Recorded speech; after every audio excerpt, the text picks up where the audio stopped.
parole, j'agirai qui s'y opposera. Ce soir, c'est Dieu va agir. Personne ne va s'opposer. Même dans ta famille, personne ne s'opposera à la volonté de Dieu. Voilà pourquoi tu dois l'adorer.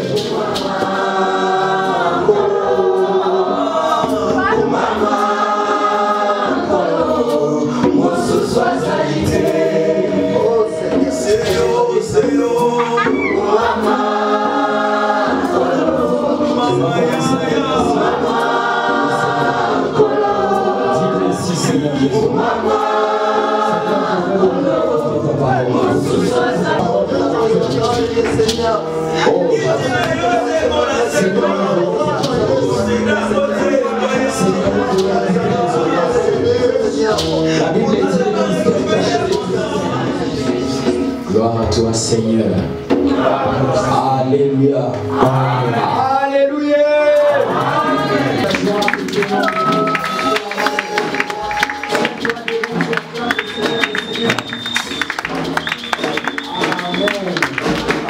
Amen. Ils sont debout. Tous ils sont debout.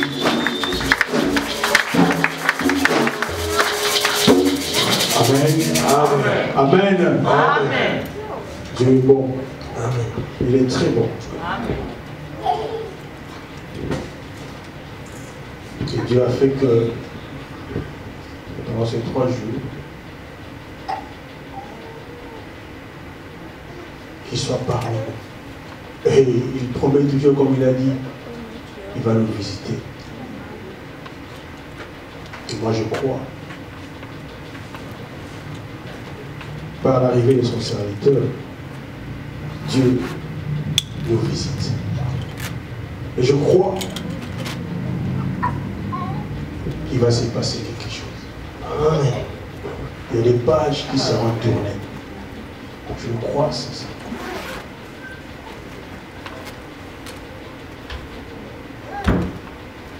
Je bénis le Seigneur parce qu'il a envoyé son serviteur. Comme j'avais dit, l'année passée, on devait l'avoir. Il était très préoccupé, très pris par beaucoup d'engagement déjà. Nous étions dans son agenda déjà. Il avait promis et il a réalisé. Il est parmi nous. Et il n'est pas venu seul. Il y a le pasteur Sylvain et sa femme. Ceux qui vont nous asseoir. Seigneur, s'il vous plaît.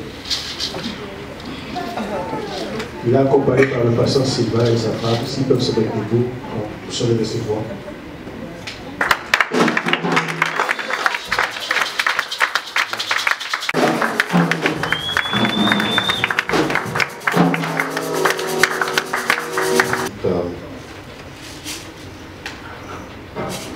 Qui nous permet de dire à Dieu ce qu'il est.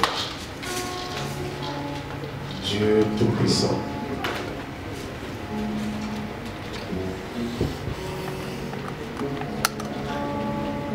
Alléluia.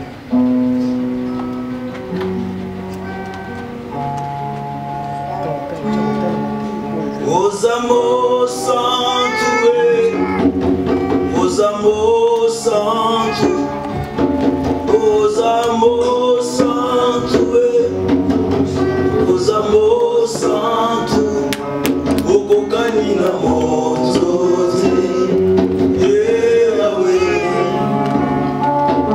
o bomba na moça, os amor santo, os amor santo, os amor santo, os amor santo, eu coloquei na voz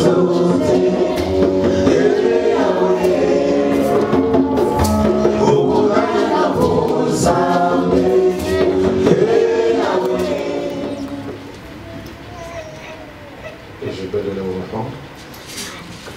J'ai besoin d'un panier.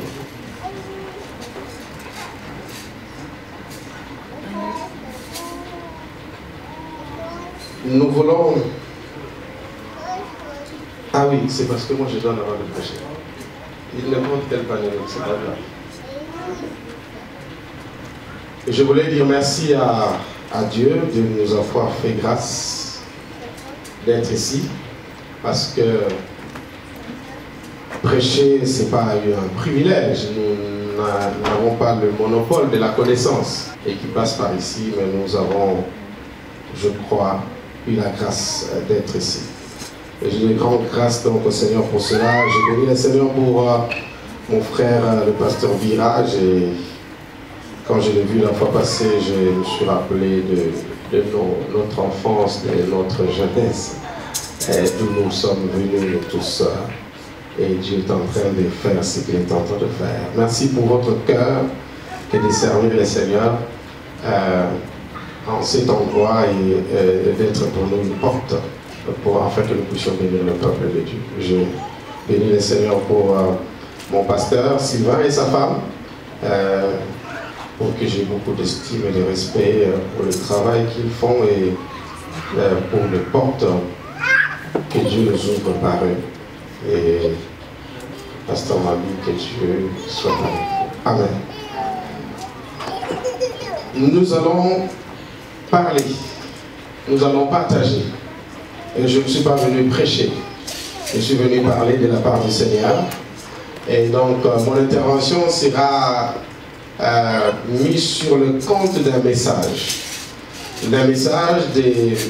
d'éclaircissement, de rappel, d'édification, un message de direction, un message prophétique, mais aussi qui sera de temps à autre parsemé par des déclarations et des prières parce que nous en avons besoin. Il m'a été demandé de parler sur les adorateurs du royaume. Les adorateurs du royaume. Et le pasteur m'a donné un peu la vision par rapport à ce que Dieu lui a mis à cœur de faire dans cette église 3 fois l'an, de passer par l'adoration, d'adorer Dieu, et cela est très génial. Moi, avec un ministère que nous avons au Congo, avec les hommes d'affaires, nous appelons ça les King Worship, et nous adorons Dieu chaque mois de janvier, où nous appelons tous ceux qui sont élevés en tout point de vue, et qui pensent et qui croient que Dieu est la source de leur élévation, de venir ce jour-là pour dire au monde que Dieu seul est la vraie source de la richesse. Parce qu'à un moment donné au Congo, dès que tu es un peu béni, tu as une Mercedes fabriquée en 1840, on pense que tu es élevé et puis on te taxe les magiciens. Comme s'il n'y a que le diable qui peut bénir. D'ailleurs, lui, il n'a aucun pouvoir de bénir une personne.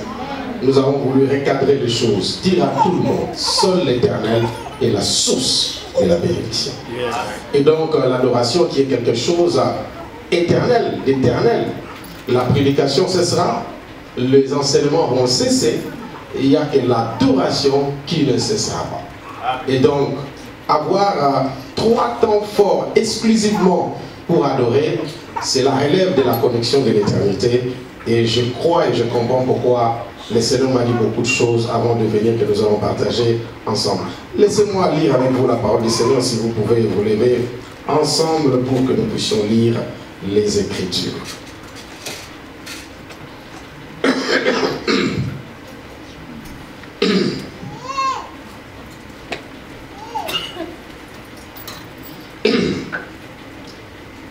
Je vais lire rapidement. Nous sommes dans le livre de Genèse au chapitre 22e. Je vais nous dire s'il y a des théologiens, si vous allez m'excuser, parce que je ne vais pas prendre la direction théologique en termes de la science, en termes de la théologie dans le cadre de la science, avec beaucoup de définitions escathédrales, avec un esprit cartésien, avec des réflexions au-delà de l'intelligence. Je vais être simplement souple pour permettre à tout le monde de comprendre. Amen. Amen. Donc, les buts d'une prédication est celui de faire comprendre la pensée de Dieu au peuple de Dieu. Ce n'est pas de chercher des mots compliqués pour finalement ne rien dire à la fin.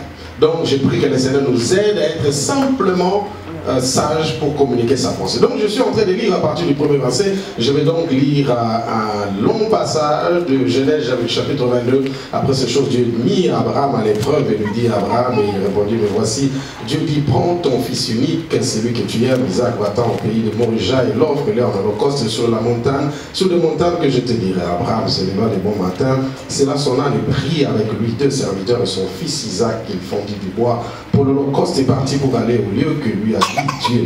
Les 3e jours, Abraham levant les yeux, vit de loin, et Abraham dit à ses serviteurs, restez ici avec l'âne, moi et le jeune homme, nous irons jusque là pour adorer, et nous reviendrons auprès de vous. Et Abraham il prit le bois pour l'holocauste, il chargea sur son fils Isaac et porta dans sa main le feu et le couteau, et ils marchèrent tous deux ensemble. Alors Isaac parla à Abraham, son père, dit, mon père. Il répondit, mais voici mon fils Isaac, voici le feu, le bois, mais où est l'agneau pour l'holocauste? Abraham répondit, mon fils, Dieu se souviendra, pourvoira lui-même de l'agneau pour l'holocauste. Ils marchèrent tous deux ensemble. Lorsqu'ils furent arrivés au lieu que Dieu lui avait dit, Abraham, il éleva un autel et argent le bois. Il lia son fils Isaac et le mit sur l'autel par-dessus le bois. Puis Abraham étendit la main et prit le couteau pour égorger son fils. Alors l'ange de l'Éternel appela des cieux et dit, Abraham, Abraham. Et il répondit, me voici. L'ange dit, n'avance pas ta main sur l'enfant et ne lui fais rien, car je sais maintenant que tu crains Dieu et que tu ne m'as pas refusé ton fils, ton unique. Abraham leva les yeux et prit et vit derrière lui un bélier retenu dans un buisson par les cornes. Et Abraham alla prendre le bélier et l'offrit à l'holocauste à la place de son fils. Abraham donna à ces lieux le nom de Jéhovah Jireh. C'est pourquoi l'on dit aujourd'hui, à la montagne de l'Éternel, il sera pourvu. L'ange de l'Éternel appela une seconde fois Abraham des cieux et dit, je le jure par moi-même, parole de l'Éternel, parce que tu as fait cela et que tu n'as pas refusé ton fils unique, je le bénirai, je te bénirai, et je multiplierai ta postérité comme les étoiles du ciel et comme les sables qui sont sur le bord de la mer, et ta postérité possédera la porte de tes ennemis. Toutes les nations de la terre seront bénies en ta postérité, parce que tu as obéi à ma voix. Amen. Merci. Nous pouvons nous asseoir. Je vais prendre la direction d'un enseignement, parce que, comme je disais tantôt, l'adoration, frères et sœurs, c'est un thème très vaste, très profond. Et je dirais même, c'est un peu comme dans l'histoire à l'école où on parle de l'accord des participes passés. Et même quand on a atteint un certain niveau, on a toujours des fautes et des réflexions parce qu'il faut accorder par rapport au verbe qui est précédé, le verbe précédé, je ne sais pas moi, d'un verbe quoi. Verbe être au verbe, des choses comme ça, et puis bon voilà, c'est toujours un monde où il faut beaucoup de réflexion, sinon on risque d'avoir des problèmes, des accords, parce qu'il faut accorder, parce que ceci est suivi. Généralement, il y a certaines figures qui sortent dans la parole du Seigneur. Et ces figures, nous allons prendre 3, il y en a plusieurs. Nous allons parler d'Abraham, nous allons parler de Daniel, nous allons parler un peu de David, mais plus de Jésus-Christ. Aujourd'hui, nous allons devoir introduire, et demain, gloire au Seigneur, c'est la Pâque, nous allons devoir chercher à joindre le message de l'adoration à la Pâque, parce que nous avons besoin, nous aussi, comme disait quelqu'un, on ne le sent pas aux États-Unis, non, on le sent, peut-être parce que les gens sont trop occupés, nous les chrétiens, nous le sentons, nous savons que c'est la Pâque, et nous la célébrons, même si ce n'est pas lié à une date, mais à la vie, mais nous nous rappelons quand même qu'un jour Jésus-Christ nous a délivrés au travers de la croix, et cette œuvre est restée le soubassement de notre salut. Quelqu'un me dit Amen. Amen. Donc, je vais commencer, bien aimé dans le Seigneur, par définir c'est quoi l'adoration. L'adoration vient du verbe adorer. En latin, les gens parlent d'adorare, mais ça veut dire rendre un culte à un Dieu. Rendre un culte à un Dieu. Rendre un culte à un Dieu. Ou aimer avec passion. Aimer avec passion. Et c'est comme cela qu'en français, certaines personnes ou certaines femmes peuvent dire « j'adore mon mari »,« j'adore mon mari ». Mais aussi, la troisième définition, c'est avoir un goût très vif, très vif. Et les Français, surtout les Français de la France française, aiment utiliser le mot « j'adore le chocolat ». Parce que les Français, le chocolat, c'est vraiment l'homme et la femme. Et donc, tout de suite, nous comprenons que le mot « adorer » n'est pas forcément lié à Dieu. Parce que j'ai entendu, quand j'étais en train de grandir une fois, une dame était en train de dire à une autre femme, j'adore mon mari. Elle a dit, on adore que Dieu. Oui, mais écoutez, c'est un mot français. Et puis nous voulons nous rappeler que la Bible n'a pas été écrite en français. Et lorsque vous allez dans la racine hébraïque, cela a plusieurs significations. Ça veut tout simplement dire, adorer nous permet à tout homme de rendre un culte à un Dieu. Un Dieu. On n'a pas dit Elohim. Un Dieu. Ça peut être un Dieu, Mukuna Dieu. Ça peut être un Dieu, je sais pas, des Kimanistes, un Dieu de... C'est un Dieu. Mais par rapport à nous, l'Église, nous n'avons qu'un seul Dieu et notre Dieu a un nom. Et lui, il s'appelle Jéhovah El Elyon. Jéhovah Elohim, El Elyon, Adonai, Adonai, Théos, tous ces noms reviennent à ce Dieu-là. Donc, lorsqu'il s'agit de l'adoration, il s'agit donc de quelque chose qui est important, qui doit sortir du cœur de l'adorateur pour celui qui l'adore. Laissez-moi vous dire quelque chose en passant. On ne peut pas parler de l'adoration sans parler de l'amour. On ne peut pas parler de l'adoration sans parler de la connaissance. On ne peut pas parler de l'adoration sans parler du Dieu, sans parler des ressemblances. Je vais donc, par mon parcours, essayer par la grâce du Seigneur de nous rappeler ces choses aujourd'hui et demain. Donc, lorsqu'on dit adorer, lorsqu'on parle d'un adorateur, surtout par rapport à nous, il s'agit donc de tous ces concepts. On ne peut pas dire, moi j'adore Dieu, sans pour autant les connaître. Parce que comment peux-tu rendre un culte à quelqu'un que tu ne connais pas? Il faut donc, si nous sommes adorateurs, et nous voulons que notre adoration soit agréée par le Seigneur, nous puissions connaître ce Dieu. Donc nous ne pouvons pas, en deuxième lieu, prétendre adorer Dieu comme il le faut, sans pour autant l'aimer. Il n'y a pas d'adoration sans amour. L'adoration est assise sur l'amour. C'est comme le mariage. Beaucoup de femmes, malheureusement, disent Navan et Liban. Non, écoutez, lorsque l'amour cesse, le mariage disparaît. Il n'y a pas de mariage sans amour. Et là où il y a l'amour, le mariage commence. Et le mariage, l'amour, c'est quelque chose d'abstrait en termes de... On ne peut pas le saisir, mais on peut le voir, on peut le vivre, on peut l'exprimer, on peut toucher, palper ces choses. Cela est très, très, très important. Donc, parlons de l'adoration, bien aimé dans le Seigneur. Je suis en train de mettre mes bases. Je répète, qu'il n'y a pas d'adoration sans connaissance. Nous devons connaître. Il n'y a pas d'adoration sans amour. Nous devons aimer. Il n'y a pas d'adoration sans sacrifice. Nous devons nous sacrifier pour la personne pour qui nous rendons grâce. Nous rendons un culte à qui nous sommes attachés.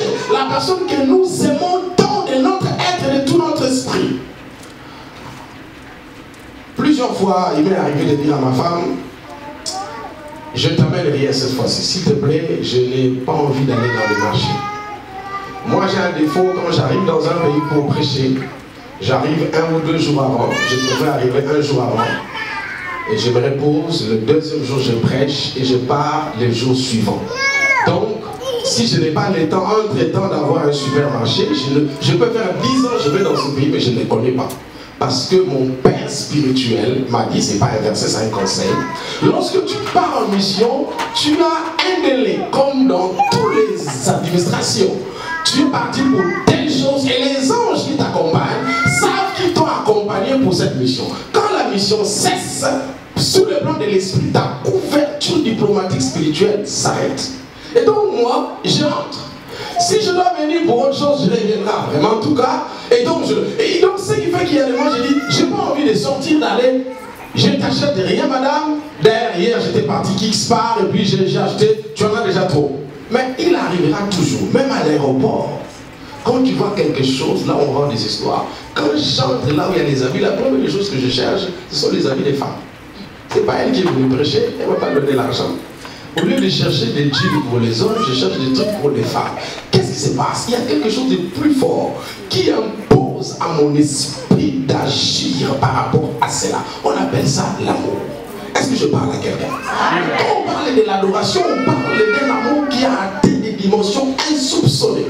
Et donc, moi parfois, ça m'étonne qu'on dise à l'église, qu'on insiste qu'une personne doit amener l'offrande, on doit payer le loyer, on doit acheter les instruments, on doit même chercher même des prophéties ou appeler un pasteur qui prêche bien sur l'argent pour que l'argent sorte. Moi, je me pose la question, est-ce qu'on parle aux adorateurs ou aux voisins? Parce que quelqu'un qui aime Dieu n'a pas besoin qu'on lui dise deux mots pour exprimer l'amour qu'il a envers ses dieux.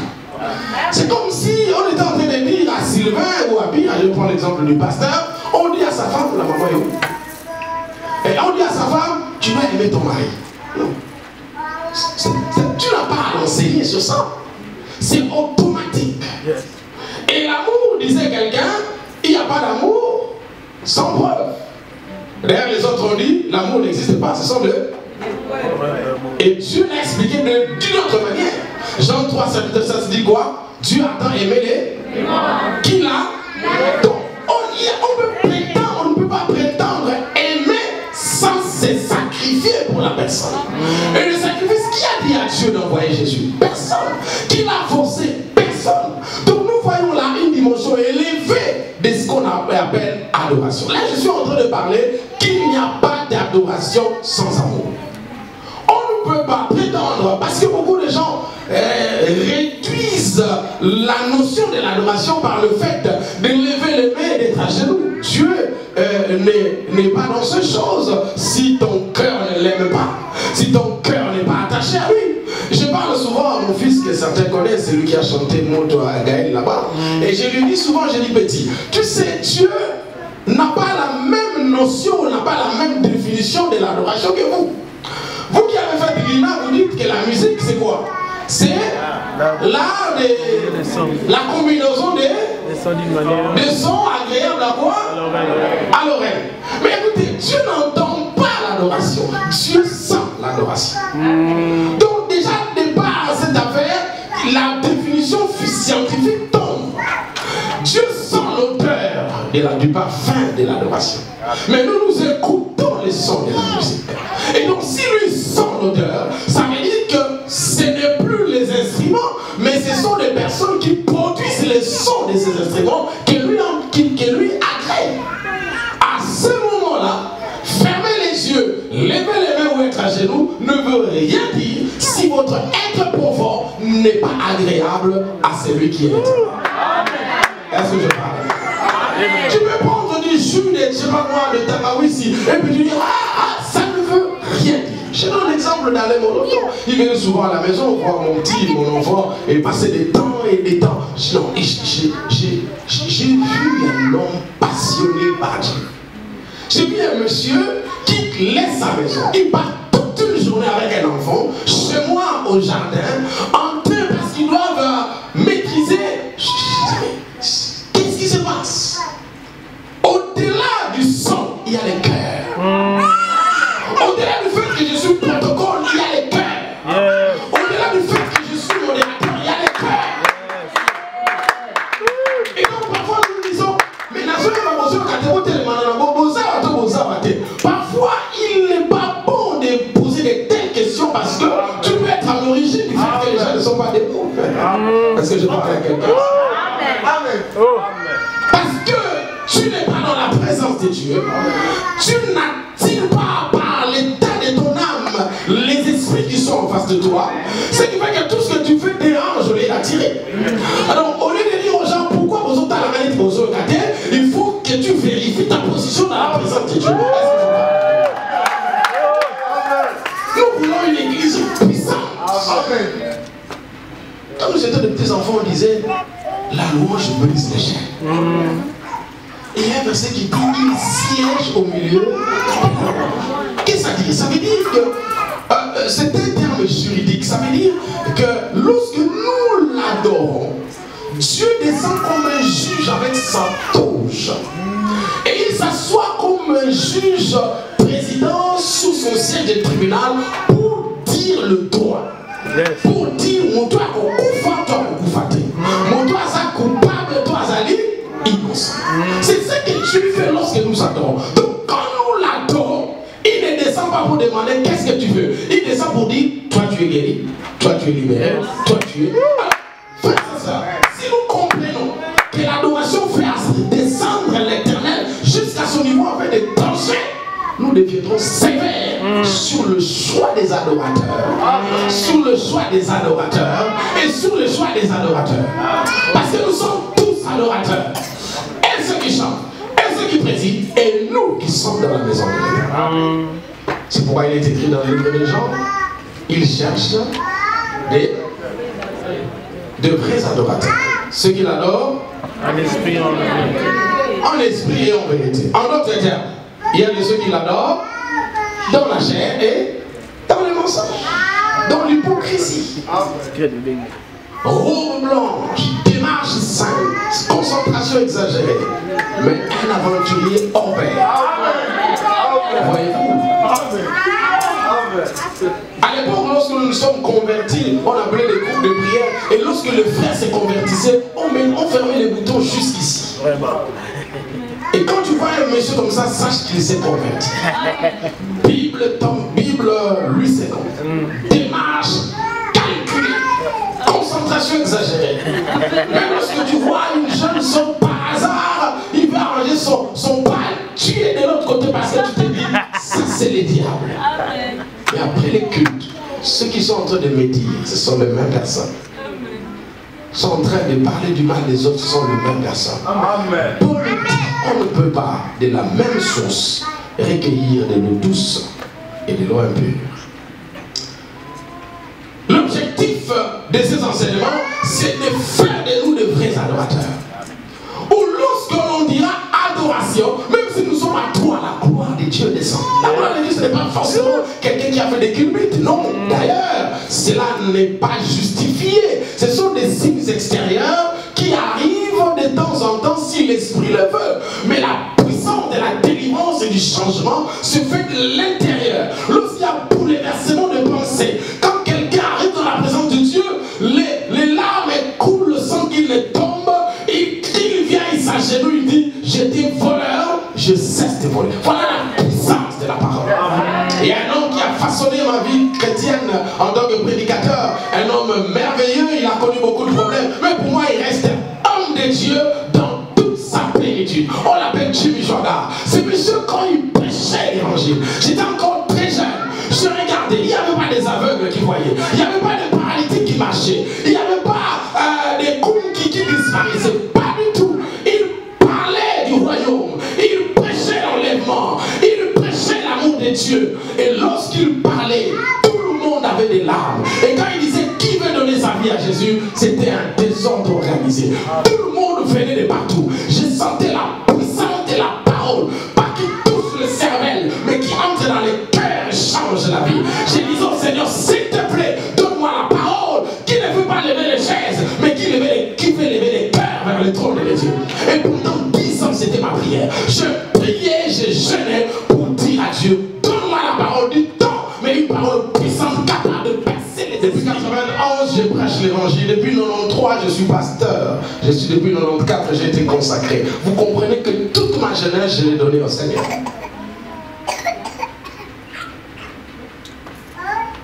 Et mon souci, mon souhait, est que l'église soit église. Même sur le plan juridique, on l'appelle ONG, ASBL. Mais nous ne sommes pas ASBL selon la Bible. Nous sommes l'ambassade physique de Dieu sur la terre. Et nous sommes des ambassadeurs plénipotentiels de Dieu sur la terre. En d'autres termes, nous représentons valablement la puissance, l'amour, la gloire et la force de Dieu sur la terre. Je vais dire ça mieux dans une autre forme. Ça veut dire qu'en réalité, lorsqu'on nous voit, on devrait voir Dieu. Pas seulement dans la puissance, mais d'abord dans l'amour. Il n'y a pas quelque chose de plus puissant que l'amour. Que les gens guérissent, que les morts ressuscitent. Mais s'il n'y a pas d'amour, l'église n'existe pas. L'amour, c'est Dieu lui-même. Et il n'est jamais écrit dans la Bible que Dieu est miracle. Dieu n'est pas miracle. On n'a jamais dit que Dieu est guérison. Dieu n'est pas guérison. Dieu guérit, mais Dieu est amour. Dieu est amour. L'adoration. Nous sommes dans les cadres de ces missions qu'on appelle Abraham, notre père dans la foi. Mais laisse-moi te dire, même s'il est le père dans la foi, mais dans la présence de Dieu, tu es plus rapproché de Dieu qu'Abraham. Parce qu'Abraham était serviteur, toi tu es fils. Il allait, il faisait des kilomètres pour aller adorer. Mais toi, dès que tu fermes ta chambre, tu rentres en toi-même, tu adores. Tu n'as pas besoin d'aller dans la montagne de nos ici là, surtout qu'ici il n'y en a pas. Le problème, ce n'est pas où tu vas. Le problème, c'est où il est dans ta vie. S'il est dans ton cœur, il est écrit, si tu entres dans ta chambre, tu la fermes, Dieu est là. Vous savez, à un moment donné, à Kinshasa, j'étais apôtre, mais j'avais comme l'impression que j'étais en retard de connexion parce que je n'allais pas à la montagne. Et finalement, tout le monde n'a qu'une montagne, n'a qu'une compagnie, mais je suis charnel ou quoi? Je me disais, qu'est-ce que je fais? Mais la montagne là, c'est où? J'ai comme l'impression qu'il y a des choses pour être exaucé. Tu dois aller là-bas. Il y a quelqu'un qui m'a dit, pasteur, pour arriver là-bas, tu dois faire 2 heures de marche entre le pied de la montagne et le sommet. Et il arrive même qu'à l'eau, au milieu, tu es déjà exaucé. J'ai dit, Seigneur, aide-moi. Aïe, aïe. Un jour, mes fils, c'est une autorité de la place. On m'appelle, lui, papa, on va aller prier. J'ai dit, c'est bon. Tu as déjà été à la montagne de Mangengue? J'ai dit, non, on va y aller. J'ai dit, ça y est, c'est bon, c'est où? J'étais content, nous sommes partis, c'était trop loin. Et nous sommes arrivés, j'avais juré, en montant, j'avais juré que c'était la première et la dernière fois de partir. Parce que, s'il vous plaît, je vous dis la vérité, l'œuvre que Jésus a fait à la croix est suffisamment suffisante que je transpire au point de vouloir perdre mes pieds à cause de l'exaucement, alors qu'il est écrit, tout est accompli. Je suis venu de revoir votre foi, où Jésus a fait des aventures à la croix, et nous devons payer le prix, où il a donné le salut, et nous devons le prendre par la foi. Yes. Dites-moi, tous les blancs qui sont ici, qui sont bénis, est-ce qu'ils sont partis à la montagne de Mangengue? J'arrive là-bas, chose étonnante, je vois des maisons, des cases, ainsi de suite. Et enfin, on me montre un monsieur qui a fait 3 mois là-dedans. Et je lui ai posé la question, il dit, pasteur, je suis ici pendant 3 mois. Je suis en train de rachaka, branda la boseke. Je suis en train de prier l'Éternel pour que Dieu fasse quelque chose. Mais j'attends encore. Donc j'ai dit, non, ce gars a fait 3 mois. Malgré la montagne, 3 mois sans exaucement. Alors qu'il y a des gens qui ont dit avant d'arriver au sommet, c'est pour là que j'ai compris faire le sommet, c'est ma foi. Et je cherche Jésus de Nazareth. Je suis venu te rappeler que Jésus-Christ était mort réellement, enseveli et ressuscité. Il est vivant assis à la droite du Père. Mon jeune frère, comme vous avez l'habitude de dire, avant il est assis, pas pour regarder ou se reposer, mais pour signer les ordonnances. L'ordonnance de quelqu'un sera signée. Je ne sais pas si la personne est ici pour qu'il me donne un amen puissant. Nous ne sommes pas des adorateurs qui ne savent pas ce qui va se passer à la fin du concert. Nous savons déjà que nous avons réussi. Et nous venons avec une attitude différente pour adorer ce Dieu. Il est merveilleux. Cet homme, Abraham, c'est ce que Dieu attend plus. Parce que là, Dieu voit l'authenticité de ton amour à son égard. Mais la louange, Dieu regarde les intérêts que tu attaches à ce qu'il a fait. Mais l'adoration, c'est autre chose.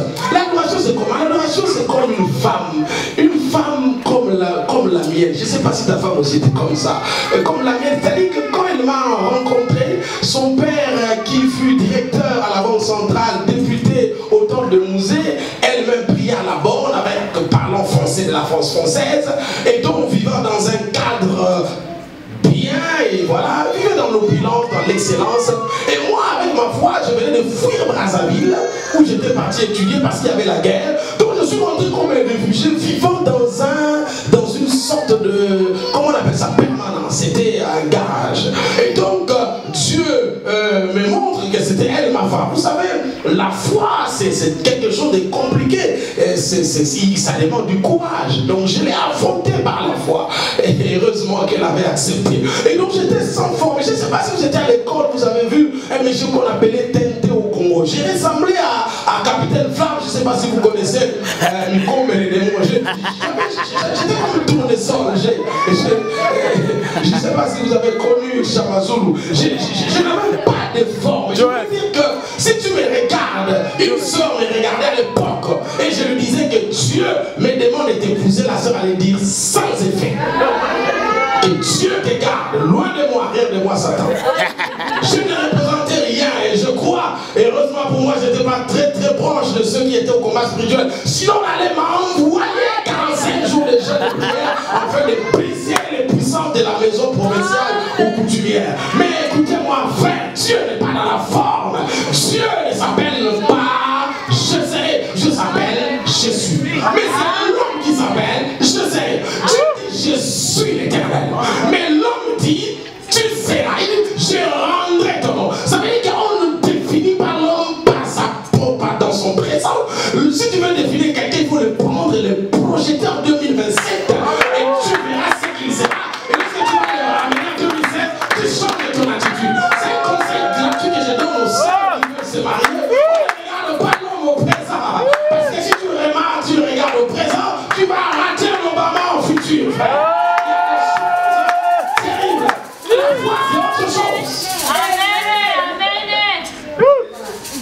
Elle a regardé un gars qui n'avait pas de maison, elle a cru. Je me souviens quand je partais chez elle, et il y avait ses soeurs qui avaient aussi comment on appelle, des fiancés. Et leurs fiancés venaient, Pipi, ça c'est Jean, Bonbon, ça c'est Claude, Pipombi, ça c'est Marc. Mais quand on entendait Coco, c'était Jonathan. Nous venons de quelque part, mais elle n'a pas attendu que je sois ce que je suis.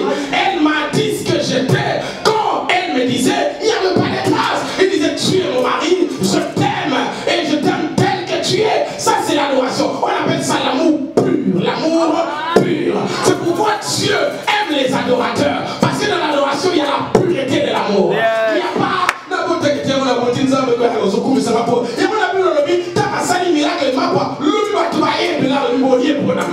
ça c'est la louange. Il dit non, je cherche les adorateurs.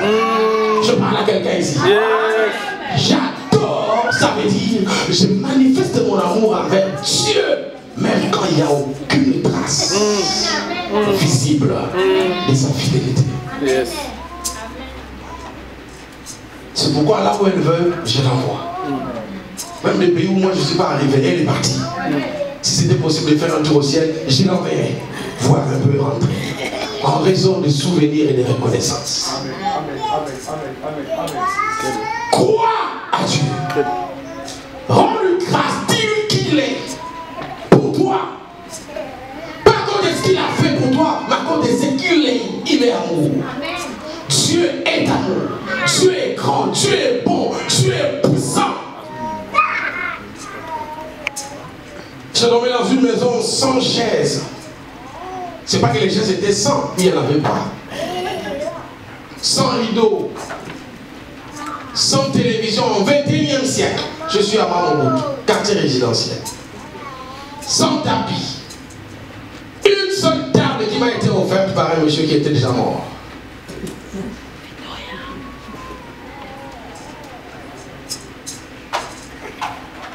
Mais j'avais quand même une radio de 2 piles qui avait un rayon de moins d'1 mètre. Et je les mettais sur les oreilles parce que personne ne pouvait entendre. Et j'étais là en train d'écouter. Mais j'avais la foi. Vous savez, la foi vous permet de vivre au futur. Est-ce que je parle à quelqu'un? Un homme de foi n'est pas complexé. J'ai une navigateur, c'est pas mon problème. Je suis au vélo et je sais là où je vais. La foi me rend. Je crois en moi-même. Et c'est pourquoi parfois quand je prêche, je mets les mains dans les poches. Ce n'est pas de l'orgueil, c'est de l'assurance. Être sûr et être orgueilleux. Est-ce que je parle à quelqu'un? Dis au voisin, je suis seulement sûr, je ne suis pas orgueilleux. Je suis seulement sûr. En réalité, si quelqu'un devait être orgueilleux, c'est Dieu. Parce que vous avez déjà entendu Dieu parler de lui-même, que Dieu te bénisse. Il dit, je suis l'Éternel. Avant moi, il n'y avait personne. Quand il parle de lui, c'est comme même mon voix, il est fier.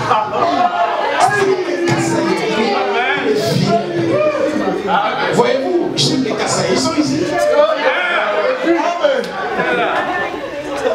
Dieu est fier d'être Dieu. Il dit à Job, quand j'ai créé la terre, il était où? Je fais ce que je veux faire. Est-ce que je parle à quelqu'un? Permettez-moi de revenir ici dans notre enseignement, sinon on va se perdre. Dans Matthieu chapitre 4, verset verset 9, j'ai 3 vérités à vous expliquer rapidement. La Bible dit là-bas que le diable a dit à Jésus, si tu te prosternes et tu m'adores, je te donnerai toutes choses. Voyez-vous que le diable comprenait, savait la profondeur, la dimension, les mystères liés et rattachés à l'adoration. Il lui dit, si tu m'adores, si tu t'agenouilles, tu t'accroupis, tu reconnaisses, tu te fléchis, comment dirais-je, tu m'huiles devant moi. Et tu m'adores, c'est-à-dire tu m'élèves, tu me mets en première position, je te donnerai toutes choses. C'est tout ce que le diable fait dans notre vie. Chercher à ce que nous puissions l'adorer au lieu d'adorer l'Éternel.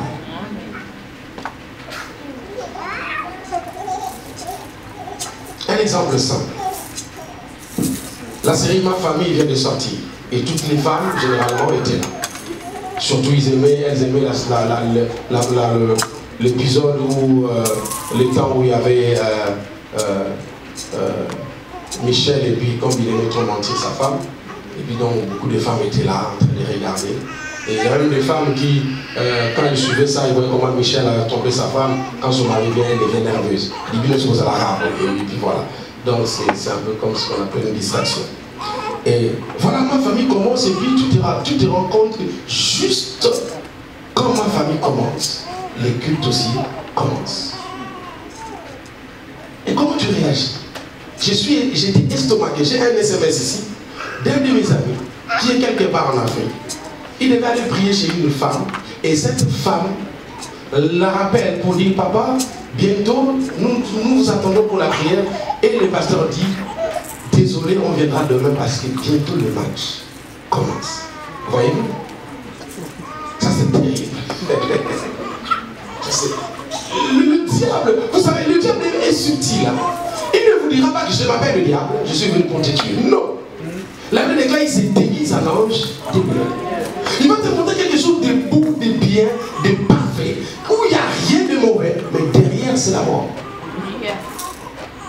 Tu dis, frère, Nathan a parti au parti. C'est mal, il dit, papa, je dois arrêter de pleurer. Donc, mon amour, Nazo qui est le main, Nazo là. Et puis tu viens, si tu vois un frère là, on prêche, il regarde la montre. Puis, frère, adorer, je suis en train de dire, ce n'est pas seulement le fait de chanter. L'adoration est une vie. L'adoration est une vie. Notre vie s'appelle adoration. Nous devons l'adorer par nos pensées. Comme il est écrit, de toute notre force, nous devons aimer Dieu. De toute notre intelligence, nous devons aimer Dieu. Beaucoup de gens ont choisi d'adorer le diable au lieu d'adorer Dieu. D'adorer l'argent au lieu d'adorer le Seigneur. Ah, l'argent a beaucoup grave, même ça passe ça. Soit au suivant, on est dans une église, merci. Est-ce que vous savez, vous n'avez jamais vu quelqu'un partir au rendez-vous et ne rien avoir? Mais j'ai aussi vu des gens assis sur sa chaise à l'église et reçoit un message application ordonnée, demain tu commences le travail. Mais à l'église, laissez-moi vous dire, si l'Éternel s'oppose à toi, même si tu prends la voiture, tu vas à Texas, ça ne marchera pas. Il est l'Éternel. Mais si tu t'accroches à lui et tu t'humilies pour dire il n'y a que toi l'Éternel, alors il te montrera de quoi il est capable. Amen. Abraham a entendu la parole, Dieu lui a dit, monsieur, prends ton fils, va me l'offrir. 90 ans. Il a un enfant à 100 ans. Et Dieu lui demande cet enfant. Quelle épreuve? Quelle épreuve? Vous êtes adorateur? Il vous est déjà arrivé d'avoir un message en vous-même dans votre chambre où l'Éternel dit, vide-moi le compte de jeudi à minuit. Quand tu apprends que ça sonnait et puis l'argent est entré. Et le vendredi matin, Dieu te dit, vire tout ça. Donne à Bira à nos serviteurs. Nous devons commencer une autre cellule quelque part, nous avons besoin d'argent. Nous nous appelons adorateurs. Jésus, Dieu lui-même a dit, il m'adore par des lèvres. Mais le cœur est très loin. C'est comme les jeunes intercesseurs à l'époque quand ils chassaient les démons. Vous savez, je ne sais pas si on a vu ça ou dans la Bible. Il arrive que comme nous prions, nous sommes normaux. Et quand nous chassons les démons, tout le monde chante des positions. Et donc il a pris des positions comme s'il faisait le catch ou le judo. Et il chante les démons avec une été terrible. Mais ce jour-là, à minuit 30, tout le monde dormait. Ils avaient des toilettes de tubes, donc il faut sortir de la maison et traverser la parcelle vers le coin de la parcelle. Et il y avait la toilette à côté du voisin. Et donc il faisait très sombre, il n'y avait pas de courant. Il est sorti. Dès qu'il a fini, quand il sort, il voit un monsieur qu'on appelait à l'époque Kinshasa. Et nous ne savons pas si le monsieur existait. Un gars bizarre. Il regarde, il dit ça, c'est un démon. Il regarde, il se rappelle les phrases et les versets de l'intercession. Et il dit au nom de Jésus-Christ de Nazareth, sors! Plus il parlait, plus les gars avançaient. Les gars s'est rendu compte qu'il était au droit. La vie est la mort. Choisis la vie. Le monsieur a fait ce qu'on appelle les gires, la fuite des marrons. Il regarde les démons, il localise la porte. Alors que quand il chassait les démons, il était comme ça. Et quand il a vu que le monsieur revient, il change à 90 degrés, il prend l'autre direction de l'angle parce qu'il se disait plus on avance, moi aussi j'avance. Et il s'est retrouvé dans la maison, fermant la porte, entrant dans la chambre sans savoir qu'est-ce qui s'est passé avec une rapidité impossible. Et son père attend, il sort, qu'est-ce qui s'est passé? Il dit un démon, il dit toi un démon. Mais nous ne dormons pas ici. Quand tu le chantes dans la chambre, il dit non, la chambre je ne le vois pas là. Je l'ai vu. Donc j'étais en ce moment en train de dire, ne me dis pas je suis adorateur, prouve-le-moi. L'adoration ce n'est pas la bouche, l'adoration c'est la vie. Ne dis pas oh chérie je t'aime, non, prouve-le-moi. C'est la vérité. Ah, comme il y a 2 jours, j'étais avec mon pasteur Sylvain, et puis bon, sa femme l'appelle, je ne sais pas ce qui s'est passé, par mes gardes, il a mis le haut-parleur, et j'ai entendu, bébé, vous mangez quand? J'ai dit, oh Dieu, garde mon cœur. Vous savez, oh Seigneur, c'est terrible ces choses. Vous savez, quand on s'était converti à l'époque, on avait atteint la dimension des TTS, tout spirituel. Et donc même le mot chéri, là, c'était comme si c'était charnel. Il fallait seulement dire.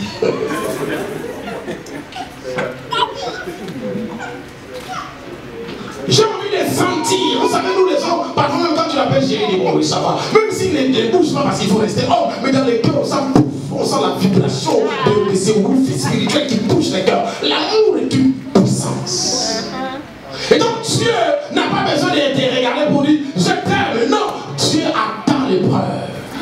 Il a dit à Pierre, même tu l'as dit oui, il dit non. Même tu dis oui, il dit non. Est-ce que tu m'aimes? Il dit Seigneur, là tu m'aimes, il dit non. Si tu m'aimes, le problème ce n'est pas de parler. Paix mes brebis. Je voulais prendre la 3e dimension. J'avais dit, adorer c'est connaître. Adorer c'est aimer. Mais adorer c'est aussi servir.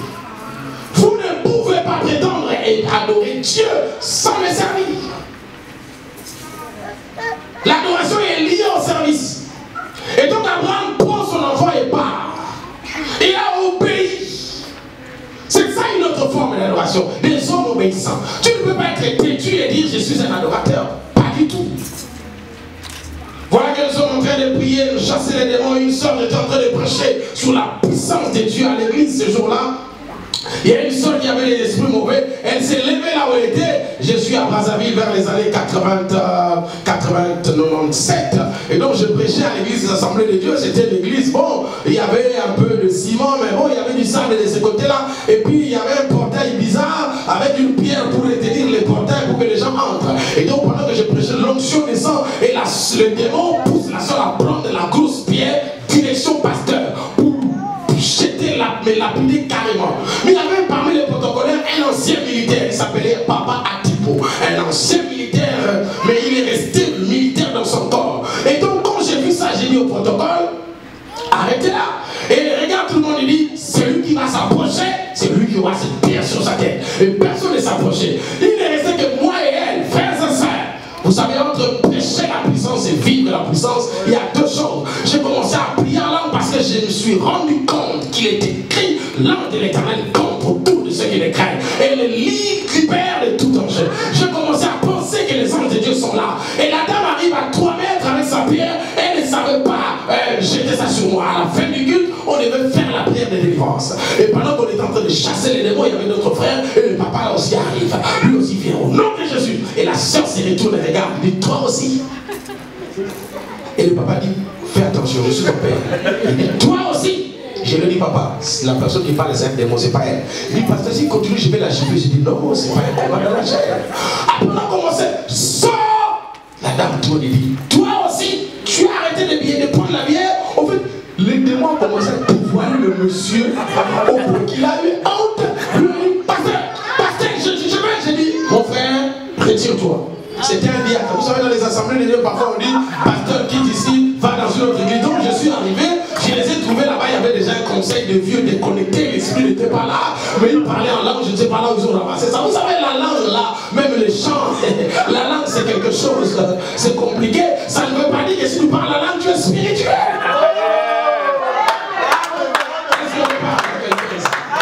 On ne reconnaît pas un homme puissant dans la présence de Dieu par les dons spirituels. Non, les dons sont des dons. On reconnaît la qualité d'un homme par le fruit de l'esprit. Le fruit sort de toi, mais le don vient de l'éternel. Donc le don, nous ne l'avons pas mérité, mais le fruit manifeste la maturité de notre foi. C'est verdade. C'est ces jours-là que j'ai compris que les gars prenaient les bons gars. Il y a des Congolais ici. Il y a des Congolais ici. L'otoko. Donc chaque fois quand il venait avant de venir à l'église, il passait quelque part, il prenait ça. Et puis il vient, tu le vois, je dis, ça c'est militaire. Et puis je dis, je vais avoir plus de militaires ici. Parce que je sens qu'ils ont même la forme de Kotako lui là. Oh, c'était autre chose. Voyez-vous, Dieu sait que tu es là, mais tu as autre chose. C'est pourquoi les jours où il reviendra, frère, ça sera terrible. Et heureusement, un jour j'ai posé la question à mon professeur à la théologie, j'ai dit, quand Jésus reviendra, il nous prendra au ciel. Est-ce que nous allons nous reconnaître? Il m'a dit, je ne sais pas, j'ai dit, j'ai toute foi que cela est possible. Parce que si cela est possible, il y a des gens qui vont piquer la crise au ciel parce qu'ils vont se rendre compte que pasteur à côté. Bon. Ancien à côté. On a à côté. Non, c'est pas possible. Frères et sœurs, il faut que nous puissions revoir la qualité de notre communion avec l'Éternel. Impressionner les gens, impressionner celui qui sort dans le cœur. Yes. C'est pourquoi il a dit, vous connaîtrez la vérité. On rendra libre. Mon pasteur me disait, prouve-moi que tu es converti. Donne-moi un exemple de quelque chose qui était cher dans ta vie que tu as abandonné pour le Seigneur. Matthieu 9 dit, cet homme, Lévi, était un douanier. Il était dans son bureau en train de percevoir l'argent. Quand Jésus passe, il ne demande même pas est-ce que tu es marié, tu fais quoi. Jésus les regarde. Jésus était compliqué. Il dit seulement suis-moi. Donc, il ne se soucie même pas du reste de sa vie. Et le gars s'élève sans prévenir son DG, ni son directeur de cabinet. Il s'élève et il part. Et donc, je crois que le soir, quand il est rentré, il a dit à sa femme, Jésus était passé, il m'a dit, pars, et je l'ai suivi. Et la femme me dit, ensuite, il dit, à partir de l'homme, ça ici, il dit, papa, est-ce que c'est normal? On appelle ça le renoncement. Le renoncement, par définition, veut dire un abandon volontaire de certains biens. Quelqu'un, volontairement, il abandonne certaines choses. Quelqu'un m'a dit, je ne bois pas, je ne fume pas. Est-ce que tu ne fumes pas parce que tu n'en as plus envie ou bien tu ne fumes pas parce que tu as de l'espoir? Je me souviens un jour, il m'était arrivé, j'ai quitté Kinshasa pour aller, Douala pour aller à Kinshasa, et je me suis retrouvé seul dans l'avion business class, j'étais seul. Je ne sais pas ce qui s'est passé. J'étais le seul passager. Et donc quand on ferme les rideaux, on ne te voit pas derrière. Alors, les hôtesses sont venues. Monsieur, ça va? Et puis bon, voilà, nous avons du whisky, nous avons... ça c'est... frère, en ce moment-là, tu te dis, bon, les rideaux sont fermés. Bon. Et puis c'est gratuit. Bon. Et puis si je prends... D'ailleurs, le pilote ne me connaît pas. Et les hôtesses, je les vois là, tous sont camerounaises. Quelqu'un a dit, est-ce que c'est parce que vous n'avez pas eu des occasions que vous avez laissées ou bien vous avez laissé parce que vous aimez Jésus? Vraiment. Voici les 3 péchés des Congolais, selon la Bible, selon les Congolais. Eko, Masanga, Na, Babouat, Kobina. Ça, ce sont les 3 péchés du Congolais.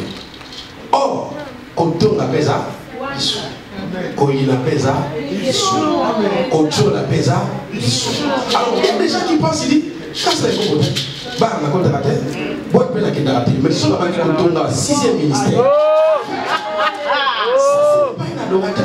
Vraiment. Et nous nous trompons, nous pensons que le roi a sa marche au compoté, la Bible dit c'est lui qui est son frère est un meurtrier. Et aucun assassin n'héritera le royaume. Yes. Sommes-nous adorateurs? Quel est l'état de notre cœur? Regardez. Oh, sauf si vous savez bien. Bon. Et bien lui faire. Ah, oui, oh, benga. Kati. Donc, regardez, il y a qu'un frère. Kati. Oh. Bah, il était pendant ça, machin. Parce que il était pendant ça là. Alors, parce que il a les micros. Donc, après, on te pensait qu'on a beau. Après, moi, c'est dans les bassins, on a cité du fleuve. Et Banito, il est mobilement, papa, et bimi. Bon, ça va Sunga. Quel Dieu va Sunga avec cette affaire? Non, je suis sérieux. L'état de nos cœurs ne sont pas dits. Et alors, nous allons d'église à l'église. Oh, l'apôtre Jonathan est venu. Tu viens, papa. L'apôtre Jonathan n'a aucun pouvoir de changer ta vie si l'Éternel ne le décide pas. La personne que Dieu a choisie, c'est le pasteur que Dieu t'a donné. Yes. Même si tu vois un prophète passer, quand il passe, même les arbres bougent. Écoutez-moi, Dieu ne se trompe pas. Il priera pour toi, il mangera ton offrande, il partira. Mais cet homme reste ici avec toi. Et vous êtes parti dans une église, et il m'a dit, pasteur, qu'est-ce que tu veux que je te donne? J'ai dit, qu'est-ce que tu as? Tu as déjà posé cette question à ton pasteur? Il dit, non. J'ai dit, pourquoi? Il dit, j'ai senti que toi tu as quelque chose. J'ai dit, lui, il a plus que moi. Parce qu'on a toujours l'impression que c'est lui qui passe à plus d'onction. C'est faux. Yes. Ce n'est pas vrai. C'est lui qui a plus d'onction, c'est Dieu. Et la deuxième personne, c'est mon pasteur. Mon pasteur. C'est parce qu'il a la grâce de Dieu que la grâce de Dieu que Dieu va fonctionner ici. S'il n'en avait pas, ça ne marchera pas. Et nous avons l'église en église. Nous avons les prophètes en prophètes. Il y a même les prophètes qui créent les prophéties. Alors qu'il y a des choses que Dieu lui-même ne donne pas comme détail. Dieu avait dit, il y aura une femme qui mettra au monde un enfant, elle sera vierge. Ni son adresse, ni le nom de son père. Mais les prophètes d'aujourd'hui connaissent même les numéros de téléphone. Je ne sais pas ce que les numéros de téléphone ont à faire avec ça. Je t'apprends que Ding aussi peut te le dire. Et le problème n'est pas là. Le problème, nous n'avons pas la maturité et nous avons une crise d'identité en tant que chrétien. Sans ou avec prophétie, l'autorité de Dieu dans ma vie s'accomplira. Est-ce que ton père avait eu la prophétie que toi là tu seras un chrétien? Non, mais tu es venu. La prophétie c'est quoi? C'est seulement une façon de te permettre de savoir là où tu pars. Mais même si le prophète ne parle pas, tu arriveras à ce qu'il parle avec lui. J'ai le temps de la prophétie, mais nous abusons et l'église est déchirée. L'adoration est devenue frustrée. J'étais en train de prêcher dans une église de la Borne, à la Gaume, on appelle Parole du Salut. Pendant que je prêchais l'intercession, une dame s'approche. Et pendant qu'elle s'approchait, j'ai voulu prier, elle dit, pasteur, devant tout le monde, ne prie pas. Ne prophétise même pas. Dis à Dieu que je suis fatigué. Il m'a dit beaucoup de choses, qu'il accomplisse d'abord ce qu'il a dit, avant que tu dises autre chose. J'étais là, elle m'a volé les paroles. Mais comme les hommes de Dieu ne manquent pas des paroles, c'est comme les amoureux, ils ont toujours un mot. Il dit justement, c'est pour cela que Dieu t'a amené ici. Parce qu'il va remplir les choses. Qu'il te soit fait selon ta foi. C'était une femme qui cherchait le mari ne venait pas, la vie ne changeait pas, des choses comme ça. Vous savez, avoir un homme, c'est pas charnel, hein, c'est divin, parce que c'est Dieu qui a fait ça. Donc, on va dire à quelqu'un, on les a deux remoqués. Donc, si c'est deux remoqués, ça va se charnel. Non, tu vas te marier, c'est normal, tu dois prier pour toi pour que tu te maries. C'est la volonté de Dieu. Une année après, Dieu l'a chiffré des bénédictions. Vous savez, quand Dieu décolle des bénédictions, quand tu rencontres sur ton chemin les drôles qui t'écrasent des faveurs, au lieu d'être déformé, tu es réformé. Ta vie change des choses. Et je rencontre cette dame, il m'appelle pasteur, je dis c'est qui? Elle se rapproche avec un enfant. Qu'est-ce qui s'est passé? Une longue de vitesse. Donc Dieu a fait que Nakutaï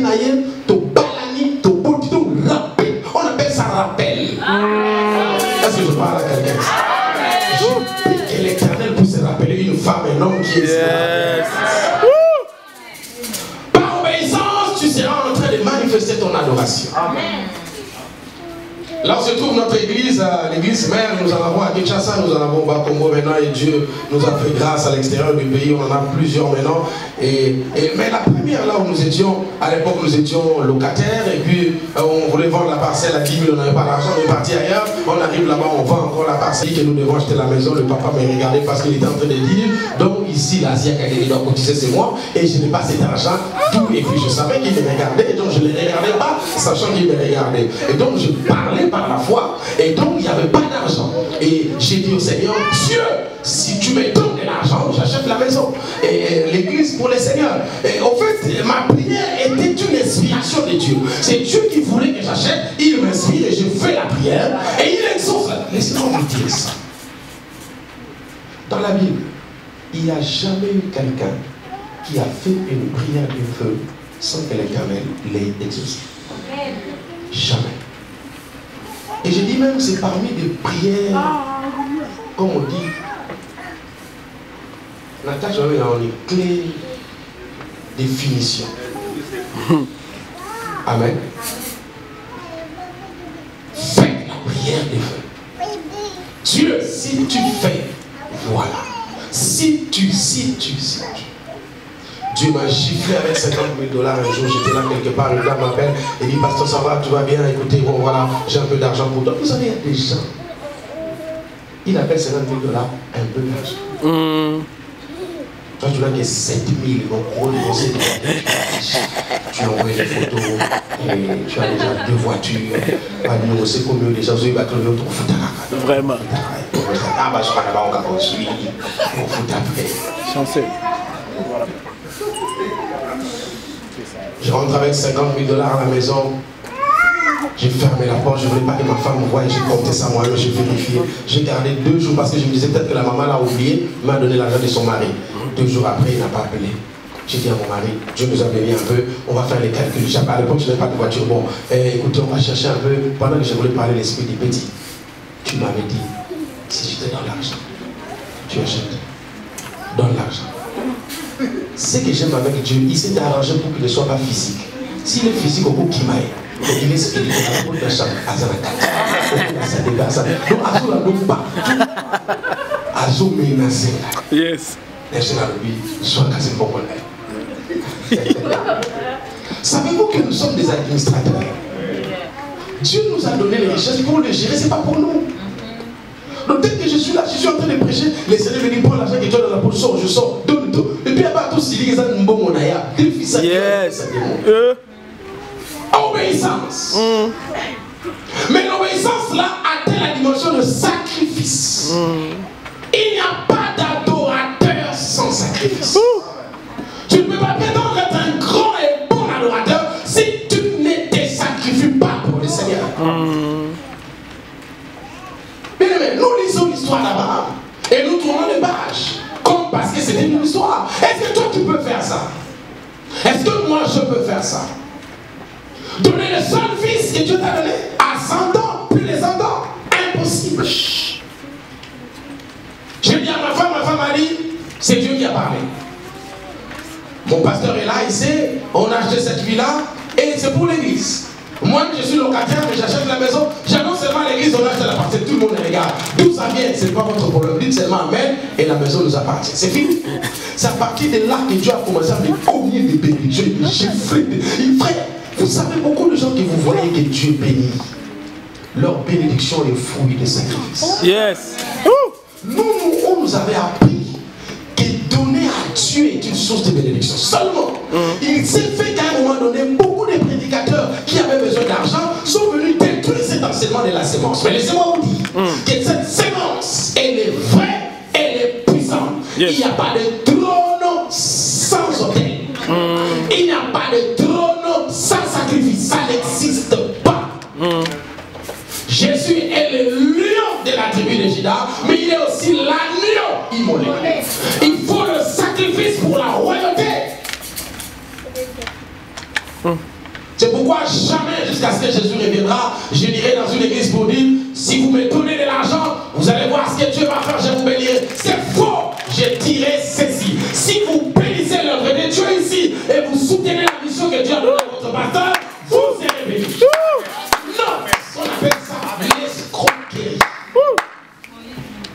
Yes. Je nous parle parce que vous êtes mes frères et sœurs, vous n'allez pas prendre ça mal. Je voyage partout dans le monde et 97% de mes voyages sont soutenus par moi-même. En termes de billets, hôtels et tout le reste. 97. Avant de venir ici, j'ai dépensé plus de 7 000 $ parce que je devais passer par quelque part et arrêter. Je sais même pas, on m'a même pas donné 100 $. Vous savez pourquoi? Quand je n'avais rien, je disais au Seigneur, si tu me bénis, moi, je te servirai. Yes. Parce que je voyais qu'à l'église, il y avait beaucoup de gens qui réfléchissaient. J'ai dit, Seigneur, fais que je sois différent. Alors donc, je suis différent. Yes.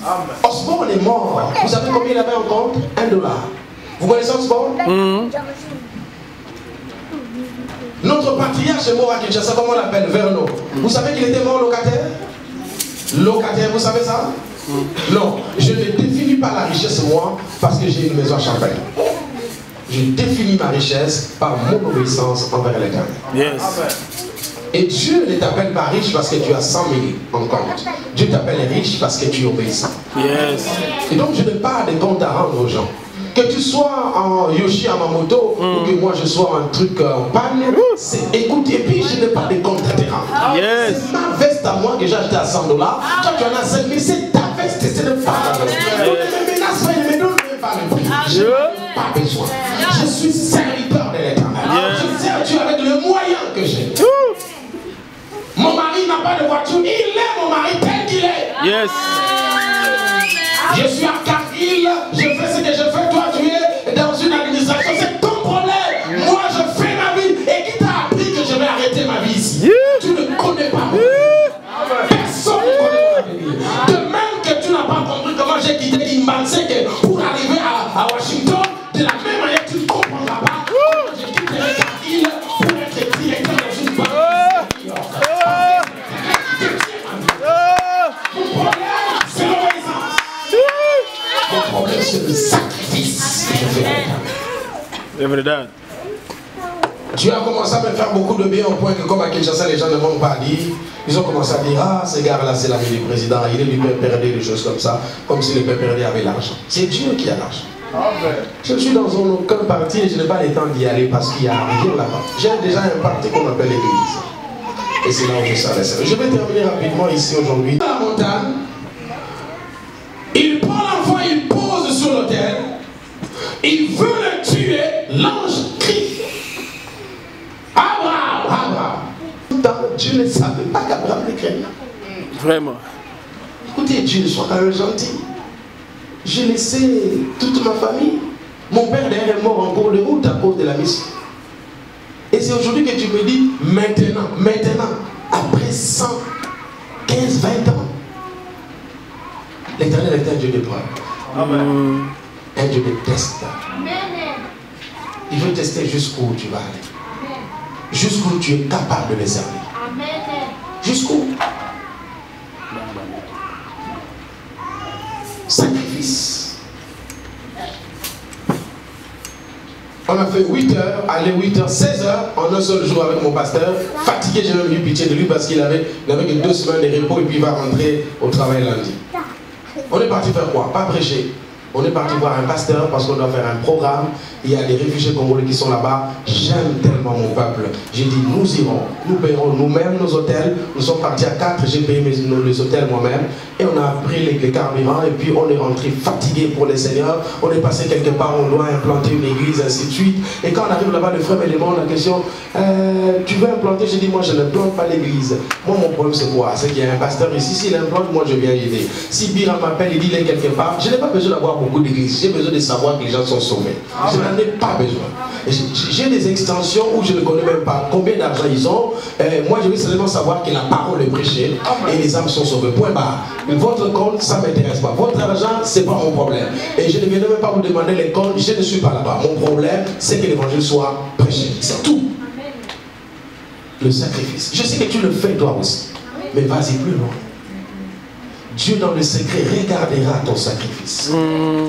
Et donc je vais clôturer parce que l'ange, l'Éternel a dit à Abraham par cet ange. Nous sommes dans Genèse chapitre combien? 22.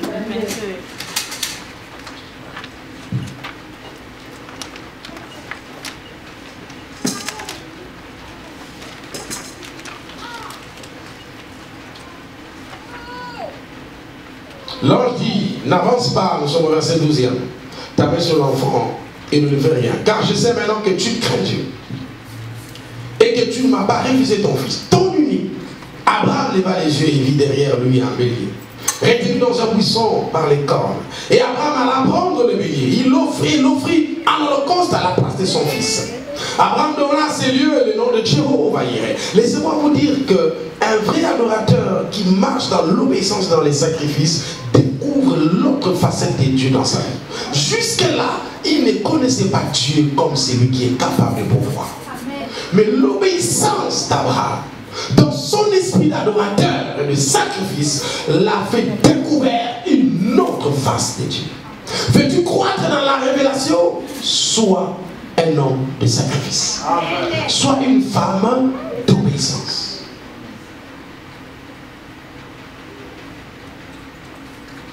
L'ange de l'Éternel appela une seconde fois Abraham, messieurs, et dit, je jure par moi-même.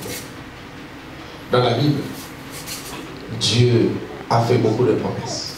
Mais jurer, il l'a fait ici. Dieu avait l'habitude de dire, je te bénirai, je te lèverai. Mais ces jours-là, Dieu a fait ceci. L'ail, en pendant un peu comme pour dire, je ne sais pas comment je peux te rassurer que je vais le faire, mais je prête serment. C'était le fruit de quoi? De l'adoration. Adorer veut dire obéir. Adorer veut dire aimer. Adorer veut dire se sacrifier, plaire à ses dieux. Le rendre un culte par obéissance et par adoration. Avant de l'amener dans la dimension de chanter, il faudrait que Dieu voie un cœur obéissant et prêt au sacrifice. C'est à cause de cette dimension d'Abraham adorateur que Dieu donne des paroles importantes. Il dit, je jure par moi-même, je le jure par moi-même, parole de l'Éternel, parce que tu as fait cela et que tu n'as pas refusé ton fils, ton unique, je te bénirai. J'ai multiplié ta postérité comme les étoiles du ciel et comme le sable qui est sur le bord de la mer. Et ta postérité possédera la parole de tes ennemis. Toutes les nations de la terre seront bénies. Dieu a commencé à parler.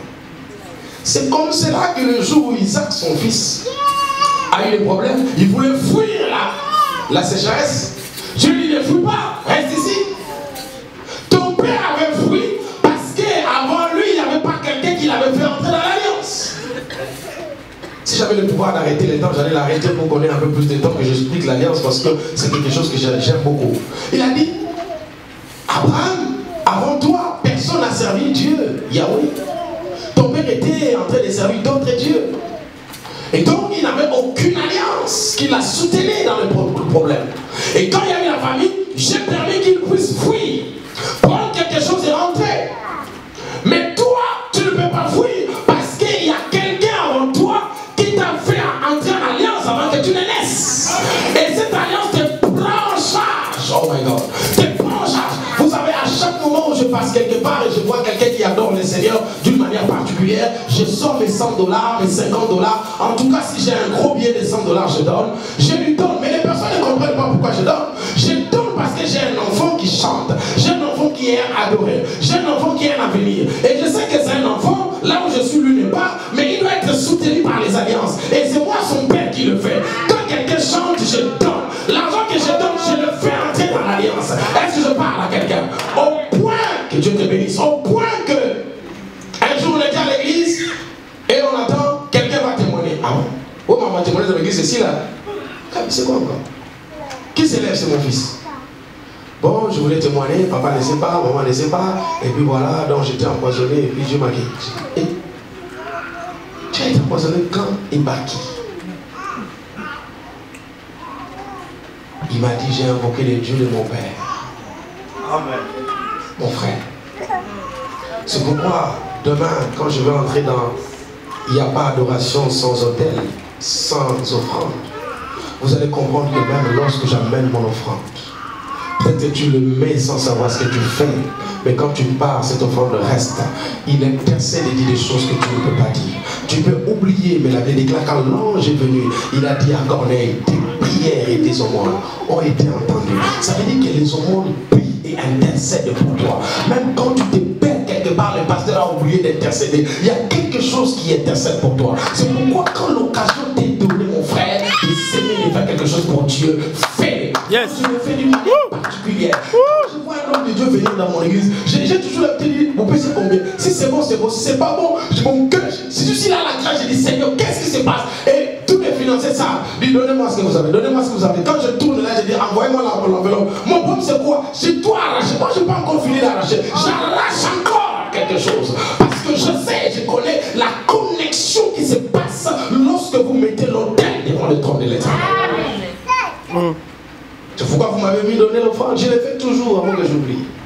Et c'est rare que j'oublie. Parce que quand je mets l'offrande, l'offrande commence à parler avant que je le parle. Il a fallu que Dieu mange d'abord avant de dire où est ça. Donc je le fais manger d'abord. Un moment donné à l'église, j'avais dit, on commence par l'offrande avant de prêcher. Mais après les gens ont renversé parce que bon, comme je ne suis pas là souvent, ils ont fait ce qu'ils ont fait, gloire au Seigneur. Mais laissez-moi vous dire, cette adoration par obéissance et sacrifice attire des promesses. Et donc Isaac veut sortir, il rentre, Isaac rentre. Il dit, je te bénirai. Pas parce que tu es Isaac, mais en souvenir de l'alliance que j'avais traitée avec ton père. Mettez les enfants dans de bonnes écoles aux États-Unis. Envoyez-les au Canada, en France. Mais laissez-moi vous dire, si l'alliance de l'esprit ne les couvre pas avec leur doctorat, ils ne vont rien faire.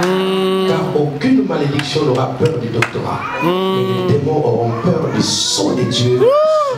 Yes. Quand vous en avez l'occasion, faites les alliances pour vous en adorant Dieu avec ce qui va arriver. Que Dieu bénisse sa parole ce soir.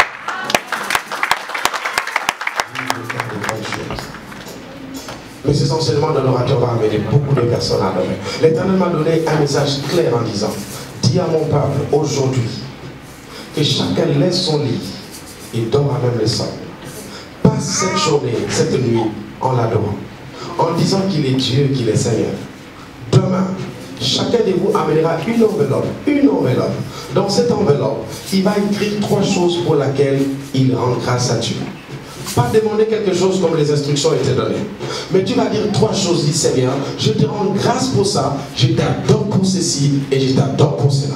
Nous allons mettre tous ces enfants ici et nous allons le louer demain, l'adorer, le rendre grâce, l'élever et le trône de Dieu vivant descendra. Et je vous assure, quand son trône descend, rien ne reste comme avant, parce qu'il est l'Éternel. Amen. Juste un cantique d'adoration, le main levée. Et pendant que la chorale est en train de chanter, j'aimerais que quelqu'un puisse dire au Seigneur, apprends-moi à être obéissant. Un prix pour l'amour.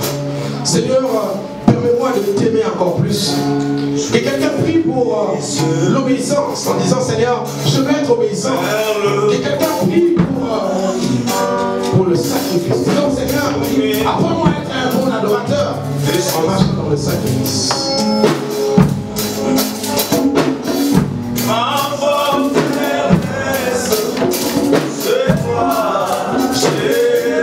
Commence à prier les Seigneurs.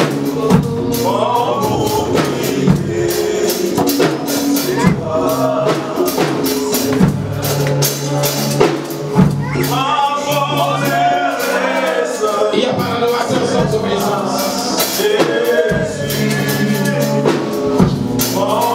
Y a-t-il quelqu'un qui veut, disant l'apôtre, je veux que Dieu me donne un cœur obéissant pour que je sois un adorateur particulier.